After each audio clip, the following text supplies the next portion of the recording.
Welcome to the Cabral Concept, where board-certified naturopath and integrative health practitioner Dr. Stephen Cabral shares how he was diagnosed at the age of 17 with a life-altering illness and given no hope for recovery. It was only after studying and traveling all over the world did he discover how to combine ancient Ayurvedic healing practices with state-of-the-art naturopathic and functional medicine to fully rebalance the body and re-energize it with life. It's time to discover how to get well, lose weight, and finally feel alive again. And now, here's your host, Dr. Stephen Cabral.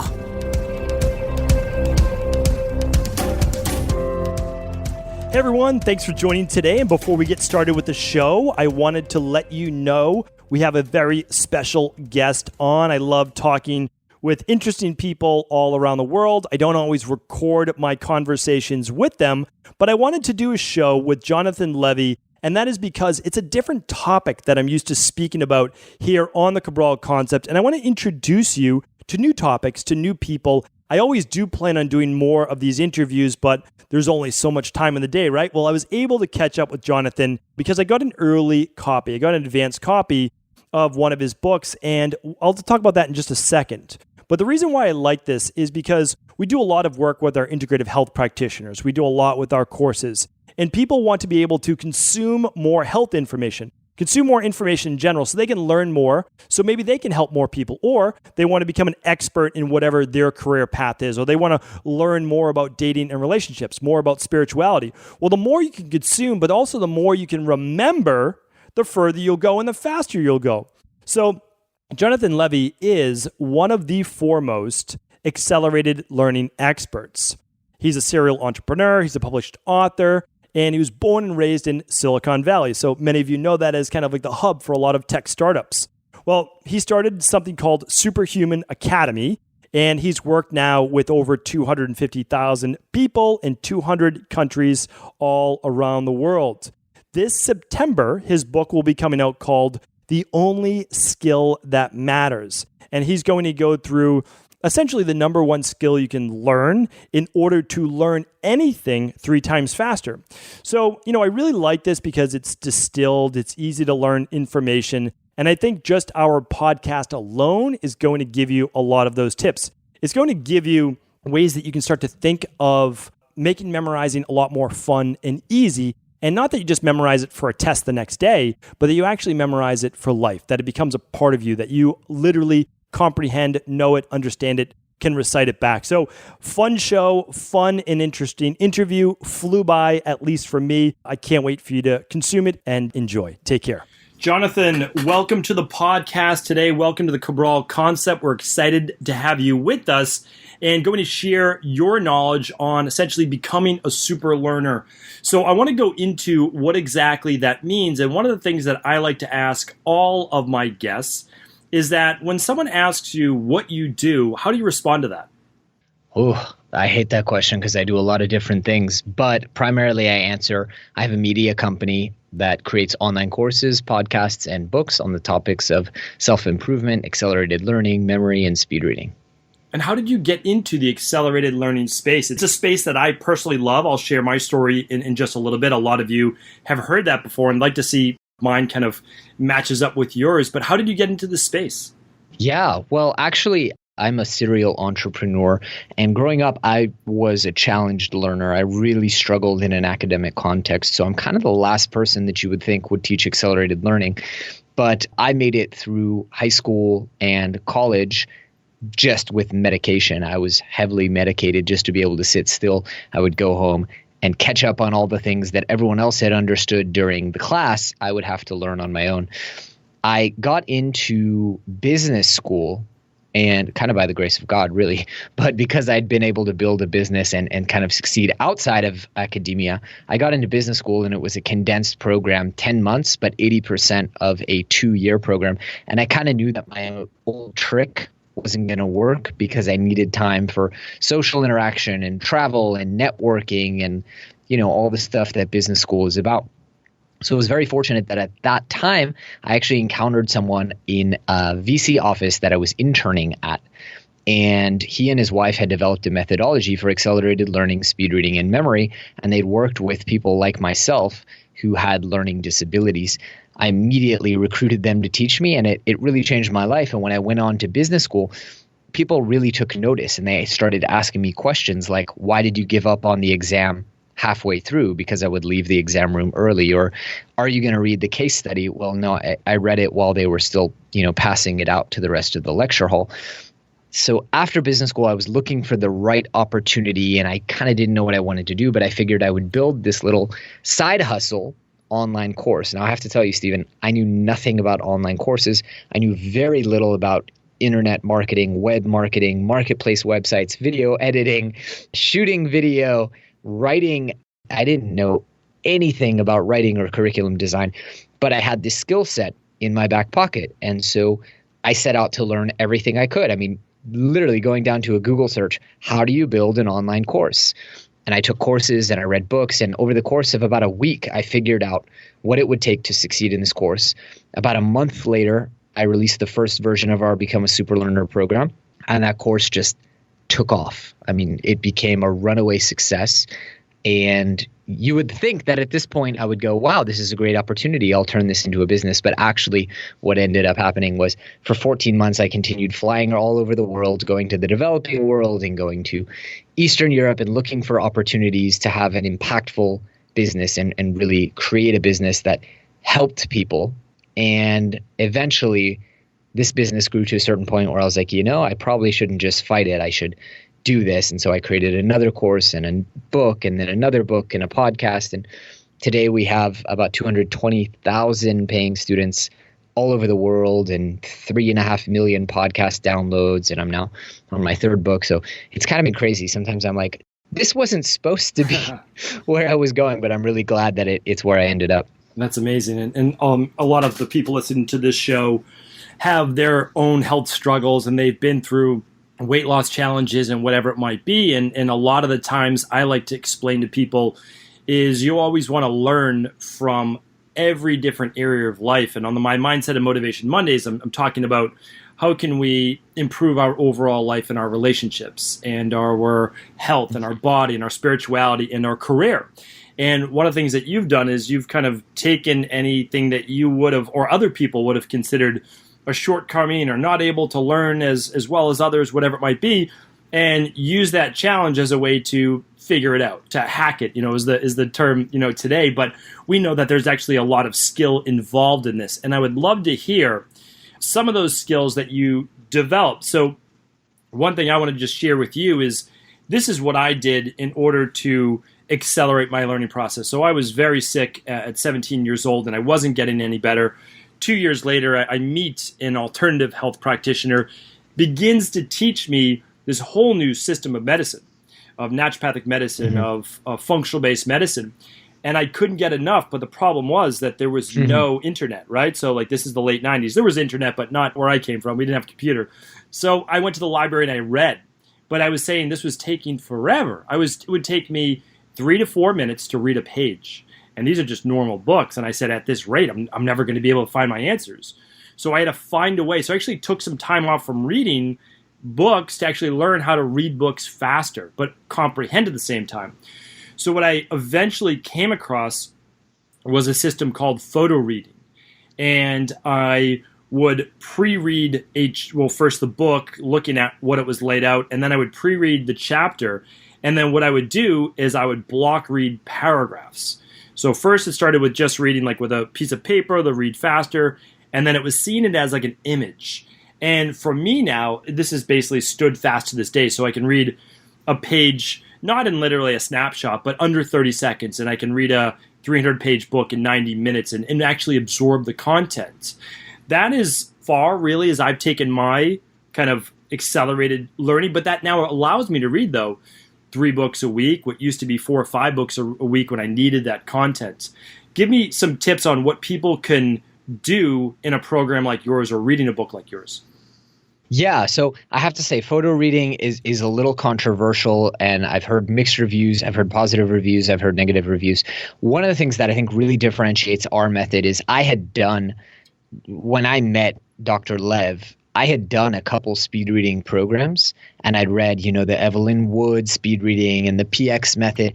And so he tested me, and my reading speed was 450 words a minute, which isn't bad, but my comprehension was 40%. And so the first thing that I was taught was memory, right? And specifically, we've all heard that Woody Allen quote. Like, I took a speed reading course. We read War and Peace. We read, I think it's War and Peace, and it involves Russia. And so what good is speed reading if you don't have the kind of infrastructure and the skills to actually retain those memories? And the key is retain and maintain, because it's one thing to be able to retain a memory an hour after you read the book. It's another thing to have the skills and the know-how to actually maintain those memories so that 10 years from now, you still remember what's in the book. Because as you probably know, and as many of your audience has probably experienced, our memory is subject to something called exponential decay, which essentially means the longer you go, the more of it you forget.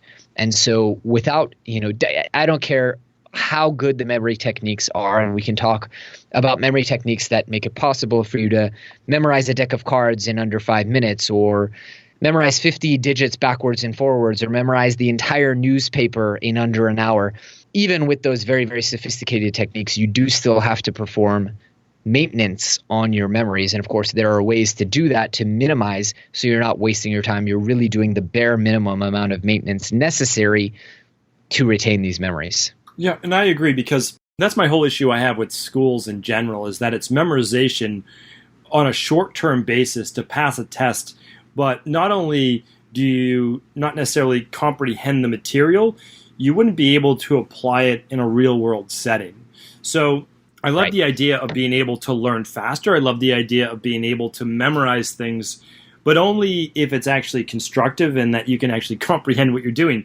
Because, my issue with, overall photo reading, so I use a methodology of it, is that you want to be able to actually comprehend the material. So you have to understand the flow to it, and that everything builds off of everything. But, and I don't know if you agree with this, so I'd like to hear that.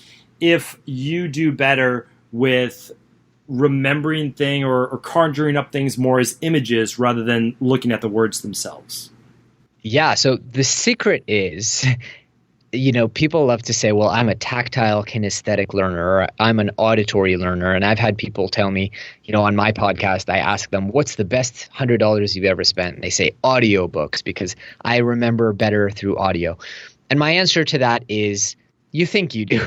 Right. Because as you said, in schools, we're sat down and we're very lucky if the teacher draws something on the board. But most of the time, there's PowerPoints, there's lectures, there might be some diagrams. But for the majority, we're learning in an auditory fashion. And so we are trained to learn auditorily.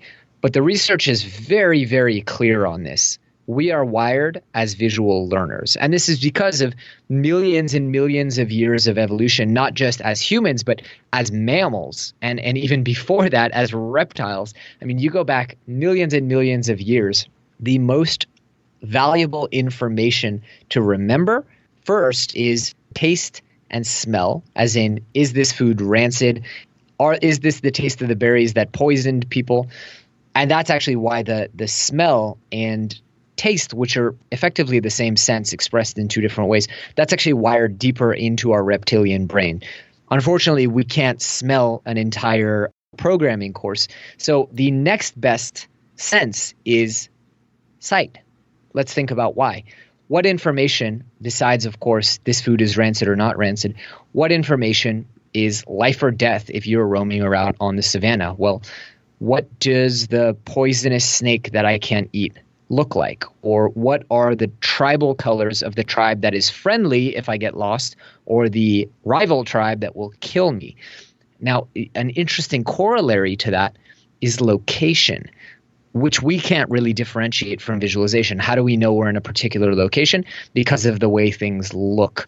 But we're incredibly good at remembering location, because if you are a Paleolithic man or woman and you forget your way to the watering hole, or you forget your way back to your cave, you're done. So we all have this. It's called the picture superiority effect, and we're incredibly good at memorizing pictures. And what's more, we can recognize a picture in 0.013 seconds. That is 13 milliseconds. We can recognize pictures very quickly. We can imagine pictures very quickly. And as I mentioned, we can remember pictures more effectively than we can remember almost anything else. So really, as you alluded to, Stephen, the magic behind every single one of the world's top memory champions, world record holders, all of them, and I've interviewed on my show most of them at this point, they all use the same techniques. It's visual memorization, creating these novel, creative visual symbols for remembering anything, whether it's numbers, deck of cards, names and faces, Bible verses, you name it. And then at the higher and more advanced levels, putting it into memory palaces in very unique ways that allow you to condense more information, organize things in a logical and structured way.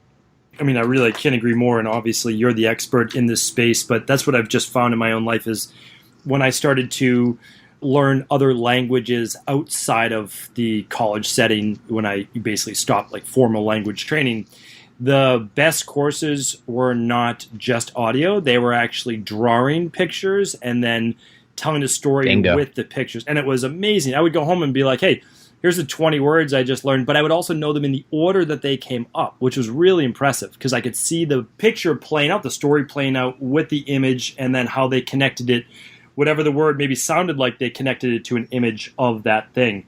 It was mind-blowing to me. So that actually changed a lot of how I'm going to be getting information out to people in the future, and some of that is through infographics. It's to paint a picture through a graphic of almost like a word maze of like how you get to your end destination. And one thing that I just find really powerful is we have this kind of daily foundational protocol. I'm not going to go into it more from there. But if you show a Starbucks latte, and that's $4.50, and you show this for $4.50, and it's 5 different things, like you can see the power of that. And then people grasp that without even having to have all of the words. So I'm in complete agreement, and maybe it's just me, but I think you're backing up saying that visual does come first, and I think that you can have the audio as long as maybe there's a workbook or something along with it. Would you agree with that? Mm-hmm. Yeah, I would agree, and I would say there are things that you need to learn auditorily, right? If I'm learning languages, that's a perfect example, because what are languages? They are verbal, right? I mean, they're also written, but primarily the way we experience language is verbal. But there are actually ways to convert everything into pictures, whether it's sounds, whether it's speeches, whether it's entire words, foreign names. There's always a way to convert it visual to supplement. And the visual can actually represent the auditory. So I want to give an example because that sounds so kind of illusory. Spanish, right? The classic perfect example. When you're learning Spanish, the word caber is to fit something in. Now, what do I envision? A taxi cab with a bear stuffed in. It fits in. The bear fits in. So cab and bear. And you can do this for any kind of word, and that's a visualization people are not likely to forget. They might say bear cab and then go, wait, that doesn't sound right. Right. But if I ask people in the audience tomorrow, I say, hey, do you remember what the word to fit is in Spanish? They'll go, oh yeah, we had a taxi bear, caber. They'll get it, right? It's just so easy. And what's incredible about these techniques is I like to trick people because the techniques are so powerful. Even if you don't know you're doing them, they work. In fact, they're so powerful, there's a side effect. I always tell my students, when you're learning a new person's name, double check that you heard it correctly, because I have met a Karen and I thought it was Catherine. And to this day, I still have to correct myself. It's like, oh, Catherine. Oh my God, sorry. It's already been wired in, right? The techniques are that powerful. So I gave a lecture earlier this year for Shell's top 150 salespeople, and we decided to do a really fun gimmick where I had some people, basically I ran around the room and I was like, okay, you're holding this. Just everyone imagine that he's holding this. It's Vladimir Putin, and in Vladimir Putin's lap is a bag of diamonds, and just really weird and out there, right? And I'm running around the room, getting them to do all these visualizations. And then I call up some volunteers to the stage, and I have them turn their back to the screen, and then I have them just recite everything that they remember in order. And what I'm doing is I'm clicking the prompter behind them and actually revealing that without knowing it, they had memorized their annual prospectus that the board of directors had sent out a week earlier, and they'd memorized an entire page of it, almost word for word. And they were just like, whoa, how did we do that? Visual memory in the memory palace. That's amazing. I'd love to hear, because everybody has their own journey through their particular industry and field, and I certainly have mine. I'd love to hear what's changed from when you first started with this, how long ago, or, sort of was that, maybe even your first book, to what is it today? Usually, at least for most people I know, it's not radically different. But what happens is we accumulate more knowledge and we know other areas of kind of life, and we've worked with more people, and you've worked with a couple 100,000 people now, and you fine-tune things. So I just love to hear your progression. Like, how has it changed, and how have you really refined it today? That is such a phenomenal question, Stephen, that I think I'm going to borrow it on my podcast, if you don't mind, because I love that. And the reason I know that you must get amazing answers is because I have a really good answer that I just, at every opportunity, I try to tell people. So when I first started out, I thought speed reading was like the bee's knees. I thought it was the coolest thing. It was like this superpower, this sexy thing. And you see in my marketing, like speed reading was the first thing I emphasized. And I would teach a little bit of memory techniques, a couple sections, get people, to where they're competent. And then, okay, let's do the sexy part, speed reading, let's go. And then I would come back to the memory, after they'd gotten the sexy part. What I've realized over the years, working with hundreds of thousands of students, using the techniques every day in my own life, speed reading is actually a tool. It's not a life-changing tool. It's a tool for a specific situation, right? It has its limits. For example, it's extremely exhausting. I don't recommend people speed read pleasure reading because it's exhausting. It's when you need to get the maximum amount of information in the minimum time. Speed reading is a really powerful tool, but it's a tool. The memory techniques that we teach are a full operating system upgrade. It's like converting your car from an old, slow diesel with all kinds of pollutants to an all-new electric motor that gets 100% torque instantly, right? And so what's happened is I've moved the speed reading portions later and later and later in the course. I've added more and more and more about memory earlier on in the course, because it really is. I mean, now we get testimonials where people say, look, I'm only on week 2, but this is changing my life. I went into work the other day at my new job, and I know 150 people's names, and I can greet them by name, and I know their kids' names, and I can ask them how their kids are doing by name. That's life-changing, right? And saving time and reading faster, I'm all about saving time. I teach a course on how to automate your life and save more time. But being able to remember everything that you ever want, that's such an incredible gift. And, just yesterday, you don't realize how much time it actually saves to be able to remember things. So one of my team members and I, we were programming something on our website for this new offer. And we're switching tabs and jumping around and coding it in here. And I'm like, remember that we need to remove item ID 9255. Now, that was yesterday. And I told him, I was like, all we need to do is remember banlol, which is a system for encoding numbers to words and words to pictures. So I had a picture for banlol, LOL, right? And I remember that the day later, so I didn't have to jump around tabs and check and try and find where it was. And if you pay attention, we all have such kind of depleted or atrophied memory that something as simple as, you get those little one-time codes that the bank sends you. How many people actually can remember that code versus having to transcribe it? So they're switching screens on their phone to their computer or whatever it may be. We just have atrophied our memory. And so, that's really how I've adapted the techniques. And I've added a lot of other stuff about self-testing and preparation and Feynman technique. And I've added a ton, but the big changes have really been just more emphasis, more time spent on memory training, and actually less time spent on speed reading. That's great. And one question I have on that, in particular, would be when you are teaching accelerated learning, we'll kind of just put it in that space from my mind to comprehend, which could be some speed reading, but memorization, how you remember it, and then how you maintain it. Do you talk about getting yourself into a specific state first?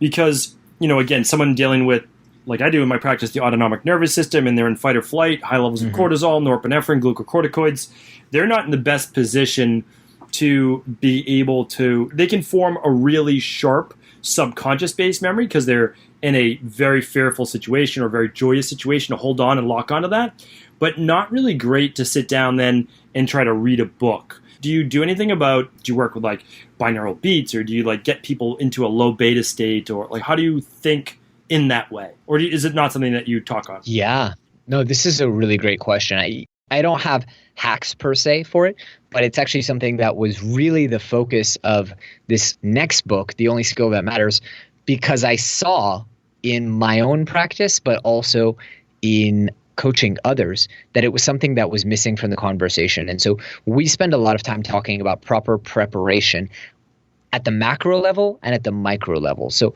let's say at the macro level, I'm going to learn a new language. Well, structuring out your study, figuring out what you're going to learn in what order and when, planning for occasional failures. What are you going to do if you don't hit your goals, when you don't hit your goals, for example? At the micro level, getting yourself into the mindset of learning, right? So channeling and kind of connecting with your why, because most of us don't learn for the sake of learning. We learn to a specific end, and really connecting with that and doing things like you said. Pre-reading is one of these incredibly powerful skills that will actually get your mind honed and generate curiosity and really intense burning focus to read. And we have a special way of teaching pre-reading so that people can really benefit and see a significant amount of improvement in their comprehension as well. Excellent. What do you think? Someone, let's say we do a course for people wanting to either take their health practice to the next level or actually become a health coach. And it's about 40, 50 hours of actual seminar time for level 1 and about 50 hours or so, not counting the extra continuing ed, for level 2. If you want people to get into this accelerated learning space, not counting that, how many hours do you think on top of that it would be? Meaning, like, to do the work that you want people to do, they're obviously going to read your book. They're going to learn more about that. Is it like a 20-minute commitment per day? Is it an hour commitment per day? What would it be? It's funny you asked that. We for many, many years have said, the tagline on one of the pages on our website for our Super Learner Masterclass program says, improve your reading, learning, and memory by 320% in as little as 20 to 30 minutes a day and for 4 to 5 days a week. And that's based on our experience, right? Looking at students, seeing how much they study and that kind of thing. In 2017, a piece of research actually came out, which I swear people must think that I funded this study or something. And I've since come to know the neuroscience team behind it, but I didn't know them before. And it was almost as if they like looked at our sales page and then were like, how can we prove everything these people are claiming? Because they did a study. They did 6 weeks, which is exactly the amount of time that we do on memory. And then we add another 3 weeks on speed reading. And it was participants studied 4 to 5 times a week for 20 minutes a day. And then they tested 6 months later and the changes were lasting. And it was just like, geez, we must be on the right track, you know?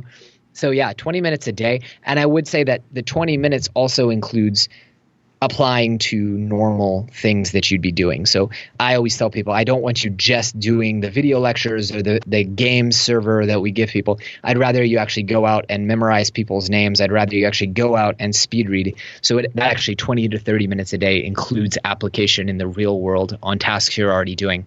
That's great. And I think that's manageable. I try never to give anybody any type of task that takes more than the 20 to 30 minutes because I just know how busy people are. And it's also not the center focus of their life. But I'm such a huge believer in people just reading 10 pages a day at minimum. This is not speed reading because most people read and that 10 pages will take them 30 minutes. I mean, I don't have the data like you have on that, but just regular people, it takes them about a month if they do 30 minutes a day to read a 300-page book or so.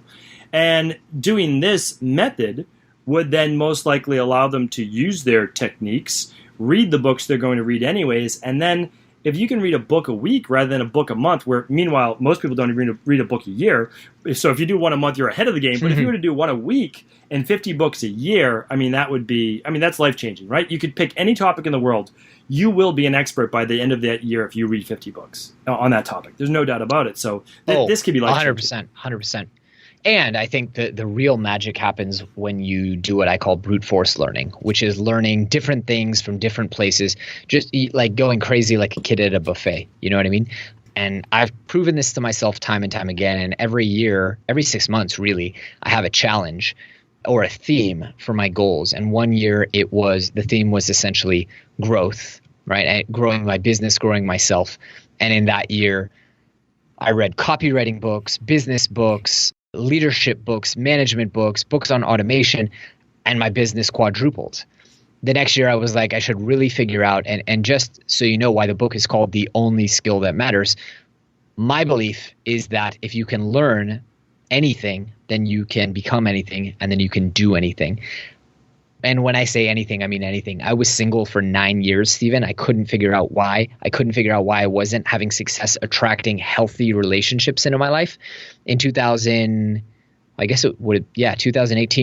I decided that I was going to treat this like a learning challenge, not like an emotional challenge. And I started learning about how to conduct myself, how to behave, how to approach romance, how to think about romance. And I recently got married, and I'm in a very happy, healthy relationship with a wonderful woman. So I really learned from this whole experience that you can learn your way out of just about any problem. That's congrats too. That's a great story. And, thank you. I mean, part of it is just like you said, you have to separate wherever you're at, whatever your struggle is in life, and take a non-emotional approach. Because if you're always reading everything too, like I have to find the answer in this, I have to find the answer, you can't just relax and allow yourself to actually enjoy the process and know that anything anyone is dealing with today, most likely, not just one other person, hundreds of other people, even if it's rare, have experienced the same exact thing. And if just one person has overcome it, you're able to learn from that. But the only way you're able to learn from it is take an objective standpoint to say, maybe I don't have all the answers, and to begin to read about it objectively. I mean, that was the thing. When I couldn't get well, I said, okay, there has to be an answer out there. I don't know which form of medicine holds the answer.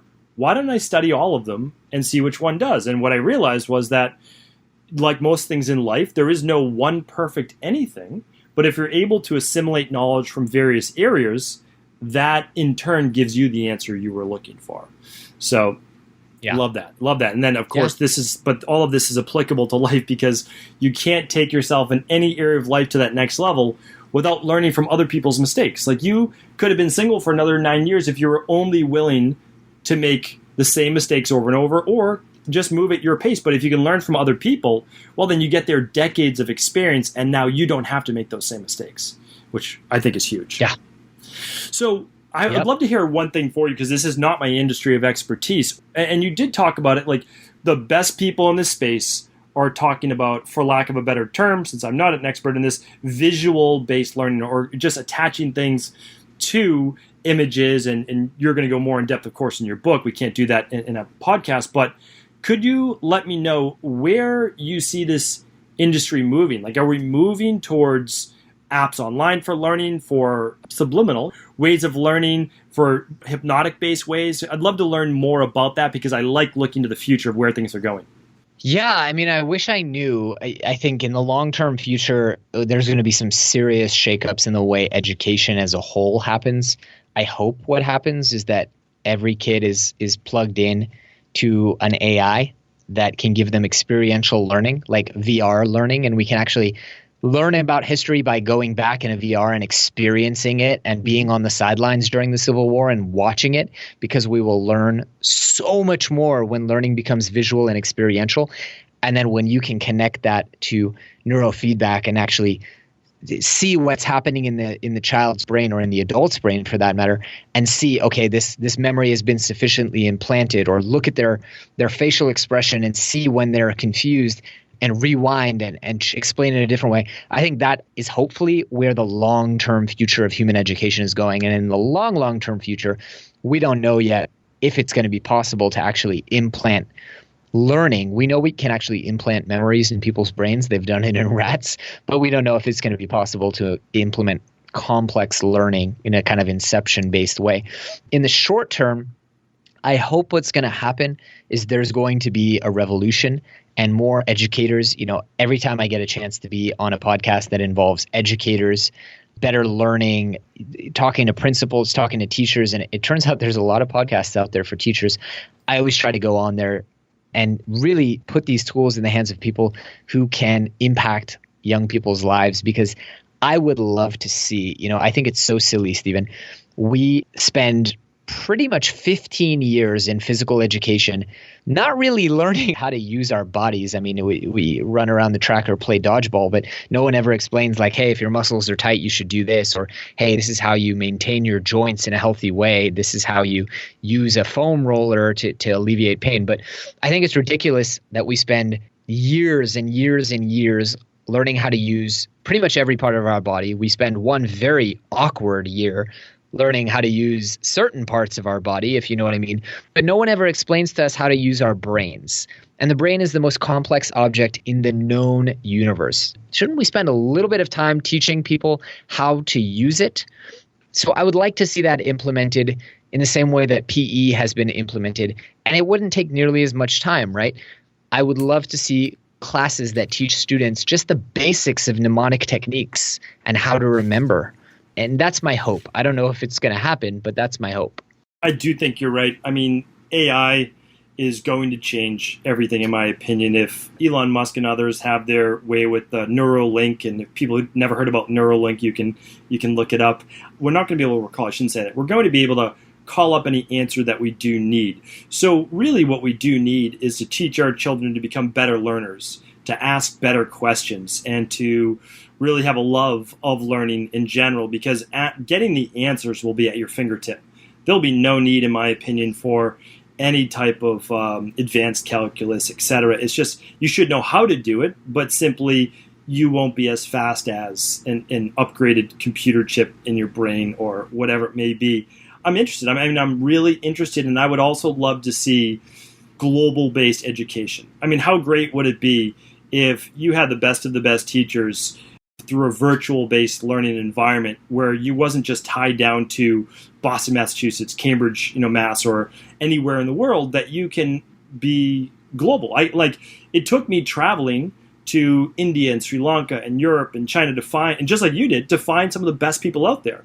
Well, what if they could teach a class and they didn't have to come here to the U.S.? So that's how I look at it. And then no matter whether you can find the answer or not, you still have to be able to ask the right questions, and you have to be able to maintain that memory, and then be able to then say, okay, how does this now apply for the problem I'm trying to solve? So yeah, I'm optimistic though. I'm optimistic. So I'd love now for you to share more about what we can expect to learn in your new book, The Only Skill That Matters. And then maybe, at least I'd like to know this too, what are the other books, if relevant, that people may be able to start from the beginning? Do they need to start from the beginning, or can they dive right into The Only Skill That Matters?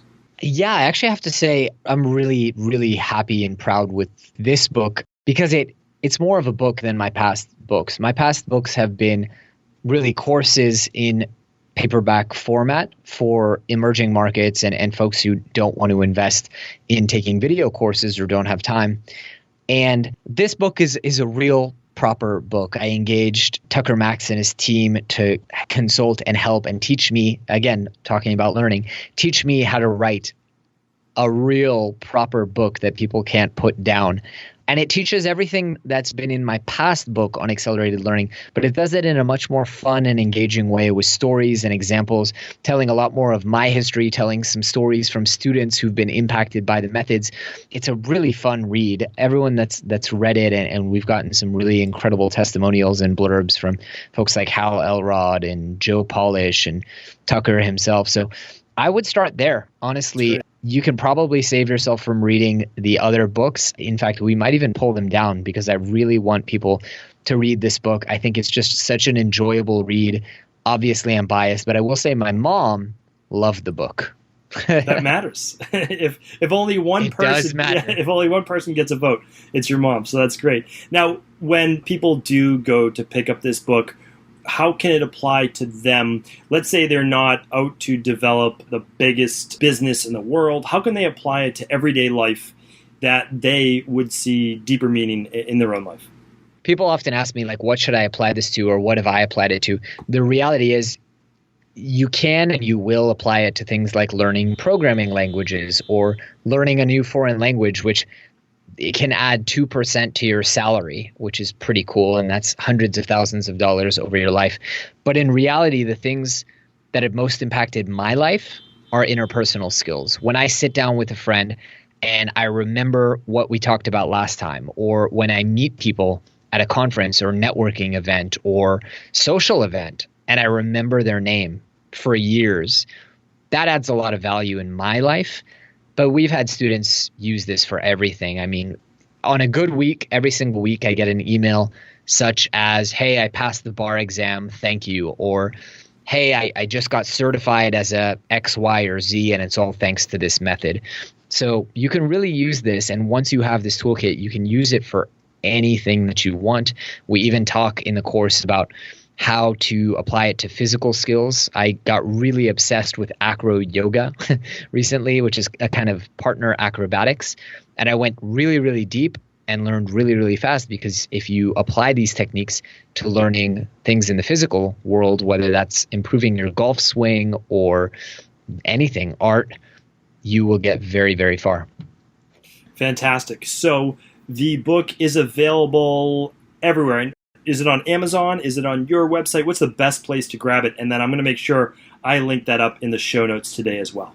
It is on Amazon. It's a book on memory, though, so I'm going to make it really easy for people. They can check it out at superhumanacademy.com/book, and that will take them right to the Amazon sales page. But it's also on Barnes & Noble and all those kinds of places. Very good. Excellent. Johnathan, it's been amazing having you on today. It's a different topic that we don't usually tackle, which is one of the reasons why I wanted to have you on. So thank you for educating us all on this topic. And where can our listeners find out more information about you, your podcast, and your programs? Yeah, well, first off, it's been a real pleasure, Stephen. I always like chatting with a like-minded individual who's as passionate as I am about helping people help themselves. And people can check me out, superhumanacademy.com. Excellent. Thank you again, Johnathan. Appreciate it. Have an amazing day. You as well. Take care.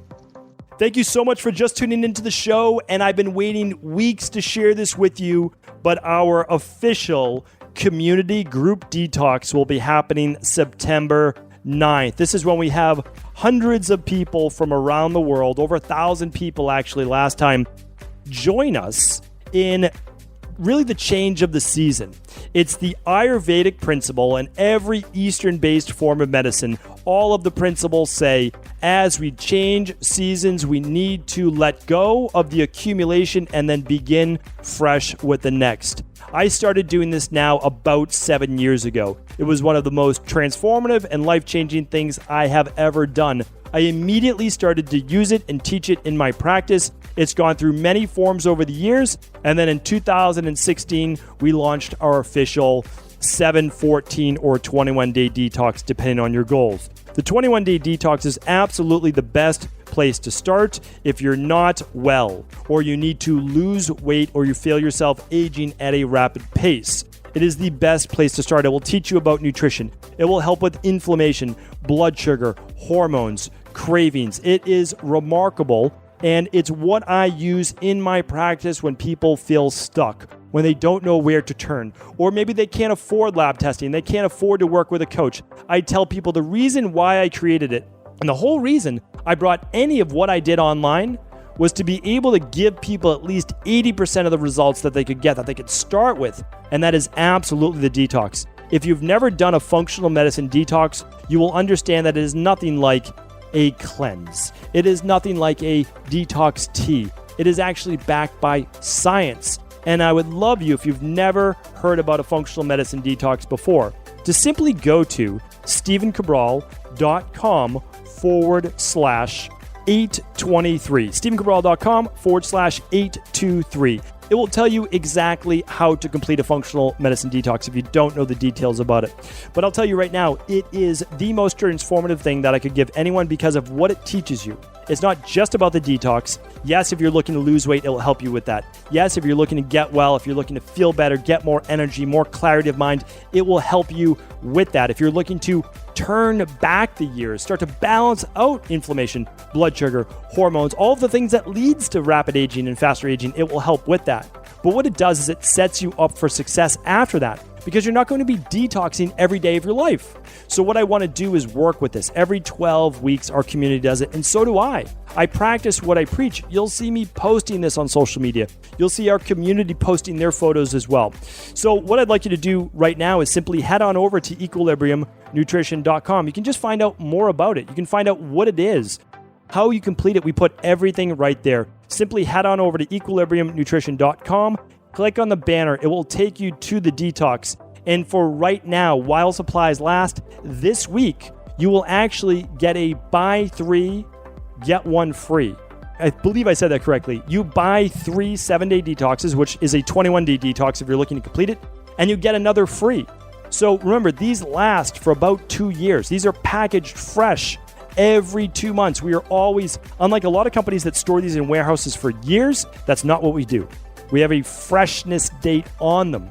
And so what I say is this: if you're going to do this with friends, pool together, save money. It's what we want you to do.